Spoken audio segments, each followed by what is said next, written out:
All right, let's get right into it. We're going to tackle one of the biggest, most fascinating puzzles in the entire crypto space. It's a question that really gets to the very core of what this technology is all about. See, that's the central paradox, isn't it?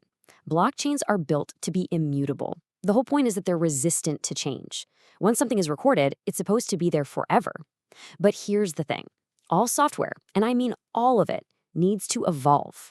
So what on earth do you do when the very foundation, the code itself, needs an update? It's not like you can just push a button and release version 2.0. And that's where we hit the governance dilemma. With regular software, it's pretty straightforward. But here, there's no CEO, no central company that gets to make the final call. Blockchains are decentralized. That means any real change has to be agreed upon by a huge global community of users, developers, and miners. That whole process, it's called governance. And believe me, it is a huge, huge challenge. I mean, just think about the difference. In the world we're all used to, a company like Apple or Microsoft finds a problem, their team fixes it, and they push an update to your phone or computer. Easy. It's totally top-down and super efficient. But in a decentralized system, it's the complete opposite. It's bottom-up.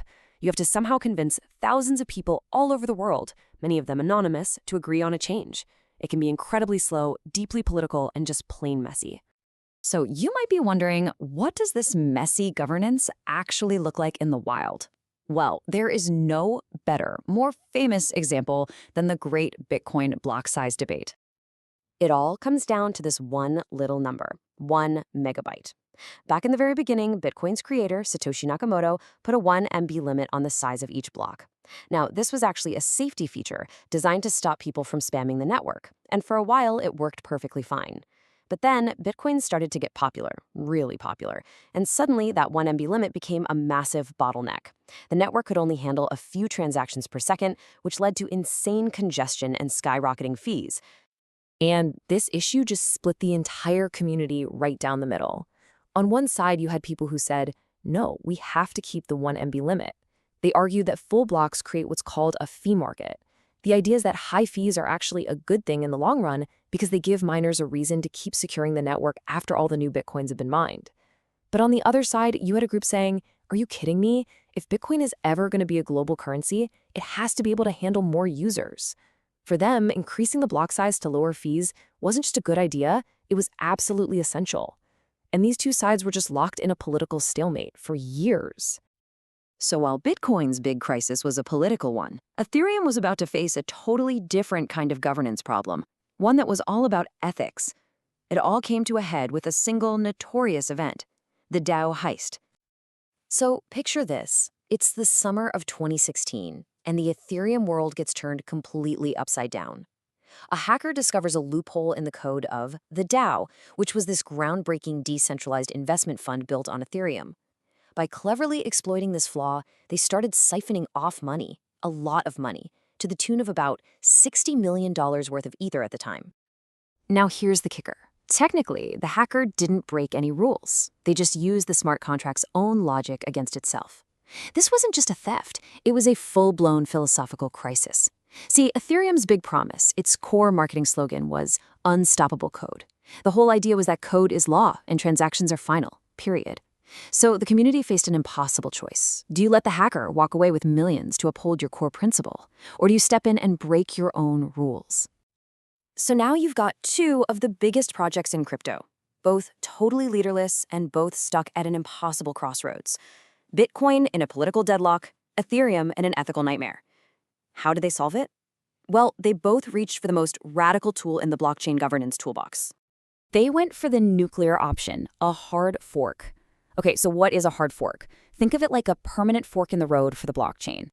It's a software update so fundamental that it's not compatible with the old rules. This means literally everyone on the network, every user, every miner, every exchange has to make a choice and pick a side. If you don't upgrade, you get left behind on the old chain. It's the ultimate messy, break glass in case of emergency button for when a community just cannot agree. And the way these two forks played out really tells you everything you need to know about their different crises. The Bitcoin stalemate, it ended in a political fork. In 2017, the group that wanted bigger blocks just went ahead and created Bitcoin Cash, a whole new version of Bitcoin with an 8 MB block size. The Ethereum crisis, that led to an ethical fork. The vast majority of the community voted to hard fork the network and essentially press the undo button, rewriting history to return the stolen $60 million. But a small, passionate minority refused, arguing that code is law, no matter what. They kept the original chain alive, which we now know as Ethereum Classic. Okay, so these are more than just a couple of old war stories from crypto history.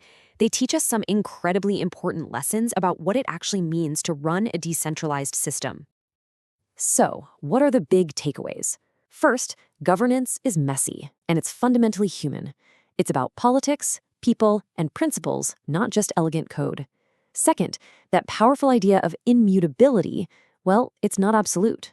The Ethereum fork proved that if a community feels strongly enough about something, they absolutely can choose to rewrite the past.